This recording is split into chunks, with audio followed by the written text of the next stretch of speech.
From California to the New York Islands, from the redwood forest to the Gulf Stream waters, this land was made for you and me. Hey, thanks for clapping along. But I didn't mean to stop. But especially everybody getting into it and everything. But you know, the other day I was down in New York. I was doing a show with my old buddy Pete Seeger, who's 93 now, or something like that. All right. So after the gig, Pete says to me, "Arlo, let's go down to Wall Street." And I said, I realized this is about 5 miles from where we were. So I figured Pete's not going to walk all the way there. He'd be all right. But he had bought 2 canes that day. So he was ready to march. And I'm thinking, oh man, okay, let's go. So we get out in the street. We got down to about Columbus Circle. It's 30 blocks, whatever. It took about an hour and a half. We were walking through there singing all these old songs and stuff like that. You know, we shall overcome all and lay down my sword and shield. And all this stuff I meant was coming back from 40 years ago, you know. And a bunch of young people there had never heard any of them songs, you know. And so we were teaching it to them. And it felt so good to see so many young people out in the streets again. It just made me smile and feel pretty good. And I thought, man, this is all right. And I see on the news, you know, everybody saying, well, they don't have an agenda. They don't have a leader. They don't have a spokesman. They don't have a policy. They don't have this and that. But I tell you something, and I was doing an interview with CNN the other day. And they played me, somebody was talking and saying, well, you can't solve, they had an interview about, you know, play a little piece of somebody and to comment on that. I hate all that stuff. But anyway, they did it anyhow. And I forgot the guy's name. Who's the guy? Who remembers? Ben Stein, right. He's like, I don't know. He certainly wasn't a demonstrator.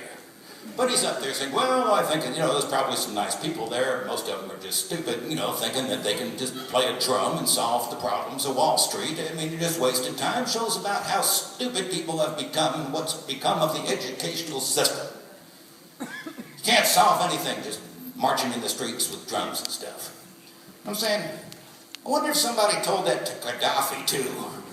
You know, or some of these other people over there, you know. I wonder if somebody said, ah, just a bunch of kids with drums. You know, they can't do anything. Then I thought to myself, you know what? I remembered back 40 years, 50, whatever, so many years ago. And I thought to myself, it was so nice to be out there in those days, just talking your mind, speaking your mind, and feeling like nobody could stop you from doing it. You know what I mean? That sometimes you got to defend the right to do the things you've got the right to do, otherwise somebody else just takes them away. Exactly. And I was thinking of that when I saw Hank Jr. or something got in trouble the other day for saying something, I forget what it was.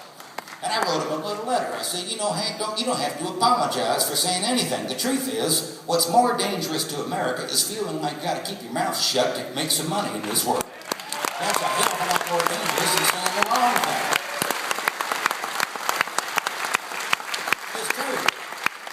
You lose your job, lose your money, lose your wife, whatever, you know, just because you say something stupid.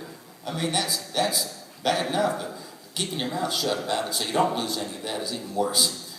And so I feel like, you know, I feel like a kid again. I feel like there's nothing too stupid that I could say. And believe me, I've thought of some stupid stuff over the years. Ask my kids. But it's a wonderful thing. And I thought, you know, singing these old songs, like what we're doing some of these tonight, and we'll be doing on this tour, and some of the new songs that, you know, are part of what we're trying to, you know, just hand down generation after generation so you feel good getting out there. The best part of what's going on is you got a bunch of people out there around the world now who are getting to know each other. Not through the internet, not through Facebook or something like that, but actually out there meeting each other, saying, hey, how you doing? So that when something else comes along down the road a couple of years from now, there'll be people that have some experience with getting out there and saying something. Doing it the first time is kind of awkward. And, you know, the police come and they get you and they throw stuff at you and ask the guys in Oakland about that. But I just keep singing the old songs, wonder if anything will happen. And look what's going on. You got, like I said earlier, you got flood, famine, earthquake, disease, disasters, tsunamis, hurricanes, tornadoes, volcanoes, mudslides, ice storms. You got the hurricanes. I mean, and that's just the regular stuff going on. That's just normal. Any one place in the world, any one of them things could be happening. And then you got stuff people are doing to each other, and that's even crazier. Even here in this country, people just get nuts. You wonder if anybody can do anything about it. So it's nice to see so many people out there trying to make a difference. You wonder if any one person can actually do anything. And it reminded me the old story of Joseph. They got that here, don't they? I was doing this in Utah. They had a whole nother Joseph going on for the longest time. I'm talking about the original Joseph. The one with the coat and all that. Remember that? He had the brothers, and the brothers didn't like their brother Joseph very much. Not just because he had the coat, but they was pretty sure that their pop liked Joseph more than them. They might have been right. I didn't read it that carefully. But it seemed like one morning, the brothers got up like they did every morning, went, down the road, feeding the flocks, whatever they was going to do. Joseph must have slept in that day, because his pop come down the stairs saying, "Hey, Joseph, why aren't you down the road helping your brothers and stuff?" I'm obviously paraphrasing, as well as translating. Joseph said, "Oh, okay." So he gets himself together. He goes down the road to where his brothers are supposed to be, but they're not there. Now, the Bible says that there's a man. He doesn't even have a name, just an anonymous dude standing in a field saying, "They went that way." Joseph said, "Oh, okay." So he goes down the road that way. Sure enough, runs into his brothers. Meanwhile, the brothers been plotting against him the whole time. Some say, "Let's do this to him." Some say, "No, let's do that to him." They can't make up their mind, but somehow Joseph ends up sold into slavery in a caravan going down to Egypt. He gets down there, ends up in a jail, in a cell with a couple of big bruisers. Nothing changes. Not only that, one of these bad guys had having like bad dreams in there. Like it ain't bad enough. But Joseph is good with dreams, so Joseph straightened out the guy. And the guy said, "Joseph, if I ever get out of here, I'm going to help you out. I'll do something for you." Sure enough, the guy gets out, forgets about his buddy Joseph, start rising up in the ranks, getting close to the Pharaoh or something. A few years go by. One day the Pharaoh starts having strange dreams. He calls for his pipe and his fiddler's three, whatever. They come on out there, they can't think of anything. Now everybody in Egypt is nervous because the Pharaoh's having strange dreams, got a weird look in his eye, nobody knows what's going on. We've been there. All of a sudden this guy said, "Wait a minute, I know somebody that's good with dreams." He remembers his buddy Joseph. He goes down, he gets him out of the jail, brings him up to the Pharaoh, introduces him, Joe, Pharaoh Joe. And the Pharaoh started talking about the strange dreams, and Joseph said, "Oh, that's easy. You're going to have 7 good years, rain to be falling, wheat fields waving in the wind. It's going to be very nice.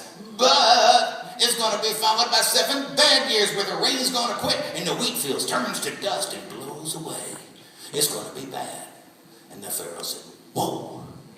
And he looked around. He said, "Fiddlers, get out of here. You didn't do nothing. Joe, you the man." And he puts Joseph in charge of everything. And Joseph started building some granaries to put some stuff aside, remember, in case the bad time should come. And sure enough, it comes. It's bad. It's not just bad in Egypt. It's bad everywhere. So back at the farm, Pop and the boys are sitting around saying, "It's bad." Pop said, "Why don't some of you boys go down to Egypt, see what they're doing?" So he sent a few of the boys down to Egypt. To make a long story short, they run into their brother Joseph. He said, "Hey, it's me, Joseph." They're going, He said, "Don't worry about that. Go home, get Pop, the women, the children, the flocks, and everybody. Bring them on down to Egypt. We'll be living hog for hog." Not the words he would have used. But sure enough, that's what they did. Went down there living generation after generation, doing pretty good, till one year they got a bad crop of pharaohs. It happens. That's a whole different story, though. That's Moses. I've been thinking about Moses, too. I've been doing this over 40 years. I know how the man feels. I just hope it doesn't take another 40 years to get somewhere. That's what happened to them. But out of that comes some good stuff. David and Goliath, remember? I liked that when I was a kid. That was a good one. And now that family, what, come Jesus later on, now is what, 2,000 years after that? I mean, there's a lot of history I've just been through here in a very short amount of time. And there might be a lot of people here tonight that has a lot to say about any one part of it. But I'm here to remind all of you tonight that all of this history, every single piece and part of it hinges upon, depends upon one unknown, anonymous dude standing in a field saying, "They went that way." Without that guy, there's no Joseph. Without Joseph, there's no Israel. There's no Egypt. There's no Moses and Pharaoh, David, Goliath, Jesus. If you ever wondered what one person could do in this world, wonder no more. You don't have to know nothing. You could just be sitting around. Somebody say, "Which way to go?" "They went that way." And the whole freaking world could hinge on you. And you wouldn't even know about it. And I'm sure that that man is standing around somewhere right now saying, "I should have given him my name." Too late, Bubba. But there's a verse about it. It goes something like this. The sun comes shining, and I went strolling, the wheat fields waving, and the dust clouds rolling. The fog was lifting, and the voice was chanting. This land was made for you and me. This land is your land. This land is my land. From California to the New York Island, from the redwood forest to the Gulf Stream waters. This land was made for you and me. Well, as you can imagine, I've been singing this song since I was just a little kid. I actually remember when I wrote it. When I learned it. I remember I was in the 5th grade when I discovered civil disobedience. All right. I just stopped doing homework. My mom didn't like that, but politically it was right. So she took me and moved me into one of these progressive schools so that I could progress. I remember I walked in the first day of the new school. All the kids were standing up at the assembly in the morning singing my father's song, "This land is your land." I was the only one who didn't know the words. Nobody told me that stuff was famous outside of our house. When you're a kid, you don't think of that stuff. So I ran home. I was crying that day. Told my father what happened. He made me bring him a little guitar. I had a little 3/4 size Gibson, which I still have. And he showed me the chords. And then he taught me the words. And when I had that much under my belt, he taught me some verses that wasn't in the school book version. So when I went back to school the next day, I went back armed. Thinking about all the people around the world tonight, trying to make them a little different by being out there in the streets, sticking up for themselves, you know, the rest of them. This is the last verse my father ever sang to me. I'll leave it with you tonight. Nobody living can never stop me as I go walking my freedom highway. Nobody living can make me turn back. This land was made for you and me. This land is your land, and this land is my land. From